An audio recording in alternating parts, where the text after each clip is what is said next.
దేవుని ఏమని పిలుస్తాం? తండ్రి అని అంటాం. తండ్రి అని ఎందుకు అంటున్నాం?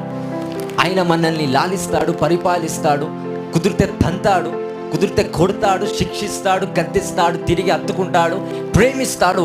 He have an authority over us in every dimension. So దేవుడుగానే మాత్రమే లేడు, మన పక్షమున ఎలా ఉన్నాడంట? తండ్రిగా ఉన్నాడు. సో ఆ తండ్రి యొక్క పొజిషన్ ఎందుకు తీసుకున్నాడు దేవుడు అంటే నిన్ను పర్ఫెక్ట్గా నడిపించడానికి. సో నువ్వు ఏ కష్టాల్లో ఉన్నా చూస్తూ ఊరుకోడండి, అలాగని కష్టాన్ని తీసేయడు. ఏం చేస్తాడు? నేర్పిస్తాడు. హల్లెలూయా, హల్లెలూయా. చిన్నప్పుడు తప్పటడుగులు అంటారు కదా, అది వేస్తున్నప్పుడు కింద పడిపోతూ ఉంటారు పిల్లలు. తండ్రి దాన్ని చూసి అయ్యో నువ్వు నీ వల్ల కాదని ఎప్పుడు ఎత్తుకుంటూ ఉంటాడా? పోరా అని ఇసురుతాడు అక్కడ.